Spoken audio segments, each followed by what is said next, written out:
अस्सलाम वालेकुम दोस्तों, welcome to Saira Noori channel. आज मैं आपके लिए अपने किचन में बैंगन की सब्ज़ी लेकर आई हूँ, बैंगन तवा फ्राई। क्या आपको भी बैंगन खाना पसंद नहीं है? अगर आपको बैंगन खाना पसंद नहीं है तो ये रेसिपी ट्राई करें। आज से बैंगन आपके फेवरेट हो जाएंगे और आप बैंगन के फ़ैन हो जाएंगे। तो चलो स्टार्ट करते हैं। इसके लिए मैंने 4 अदद बैंगन लिए हैं, जिनको मैंने धोकर अच्छी तरह से ड्राई कर लिया है। आपने बैंगन को चेक कर लेना है कि इनमें कोई सुराख तो नहीं है। अगर सुराख है तो इसका मतलब है कि इसके अंदर कीड़े होंगे, इसलिए आपने अच्छी तरह से चेक करके बैंगन लेने हैं। अब बैंगन को धो के खुश्क करने के बाद हम एक तरफ रख देंगे और सबसे पहले हम बैंगन को लगाने के लिए मसाला बना लेंगे। यहाँ पे मैंने 2 टीस्पून रेड चिली पाउडर लिया है, 1 टीस्पून मैंने यहाँ पे नमक लिया है, आप हस्बे ज़ायका ले सकते हैं। 1 टीस्पून ही मैंने टर्मेरिक पाउडर यानी हल्दी पाउडर का लिया है और 1 टीस्पून मैंने यहाँ पे खुश्क धनिया पाउडर लिया है और 1 बड़ा चम्मच 1 टेबल स्पून मैंने यहाँ पे बेसन का लिया है, ताकि इससे ये बेसन लगाने से बैंगन जो है वो बहुत क्रिस्पी बनेगा।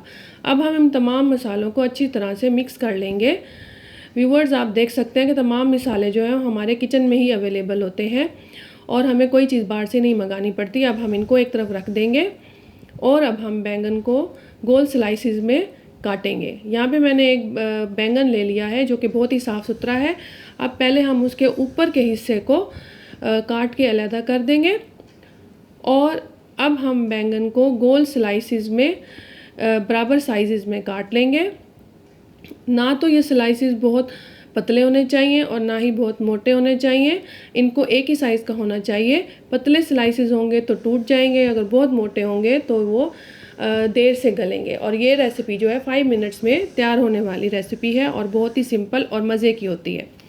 अब हम तमाम स्लाइसिस को जो है वो एक ही साइज़ का कट कर लेंगे। तो तमाम स्लाइसिस को हमने यहाँ पे एक ही साइज़ का कट कर लिया है, जैसा कि आप इसमें देख सकते हैं। अब हम तमाम स्लाइसिस को मसाला लगाएंगे जो कि हमने पहले से तैयार किया था। और ये मसाला देखने में ड्राई है, लेकिन बैंगन के मॉइस्चर की वजह से ये आराम से बैंगन को अच्छी तरह से लग जाएगा। अब तमाम स्लाइसिस को मसाला लगाने के बाद हम प्लेट में रख देंगे। आप चाहें तो इसमें आमचूर पाउडर भी डाल सकते हैं, लेकिन इसमें खटाई ना भी डालें तो ये इन सिंपल मसालों से भी बहुत मज़े के और चटपटे बनते हैं। अब हम तमाम स्लाइसिस को 10 से 12 मिनट के लिए रख देंगे ताकि मसाला इसमें रच जाए।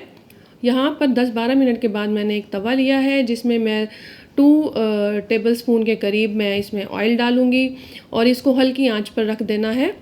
जब ऑयल गर्म हो जाएगा तो हमने मीडियम लो फ्लेम कर देना है और इसमें तमाम स्लाइसिस को फ्राई होने के लिए रख देंगे। आप जिस भी तवे पे या पैन में फ्राई करें उसका जो पैंदा है या तो वो जो है वो तवे की तरह सीधा होना चाहिए और तवे पे ही ये सबसे अच्छे बनते हैं। तो अब हमने इनको रख दिया है और अब हम इस पे ढक्कन लगा देंगे और 2 से 3 मिनट के लिए दम पे लगा देंगे। 2-3 मिनट के बाद जब हमने दम से हटाया है तो अब हम इन तमाम स्लाइसिस को बारी बारी जो है वो पलट देंगे और हमने थोड़ी थोड़ी वक्फे के बाद इन स्लाइसिस को पलटना है ताकि दोनों तरफ से अच्छी तरह से पक जाएं और इस पर जो मसाला लगा हुआ है वो भी अच्छी तरह से ऑयल में फ्राई हो जाए। और इसी तरह से जो है वो तमाम मसाला जो है इसमें रच बस जाएगा। हमने फिर इसको दम पे लगा दिया है पलटने के बाद और 2-3 मिनट के बाद फिर से जब हमने दम से हटाया है तो यहाँ पे हमारे क्रिस्पी फ्राई बैंगन जो है वो तैयार हो चुके हैं। क्रिस्पी तवा फ्राई बैंगन, और आप देखें इनका कलर कितना खूबसूरत आया है, ऊपर से क्रिस्पी और अंदर से ये बिल्कुल सॉफ्ट होते हैं और बहुत खाने में चटपटे और मज़े के होते हैं। तो व्यूवर्स, आपने ये रेसिपी ज़रूर ट्राई करनी है, आपको ये खाने में बहुत अच्छी लगेगी।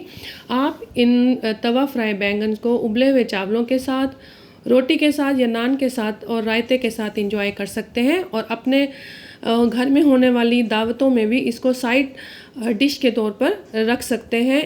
यकीन कीजिएगा, लोग जो हैं वो उंगलियां चाटते रहेंगे और आपसे इसकी रेसिपी पूछेंगे।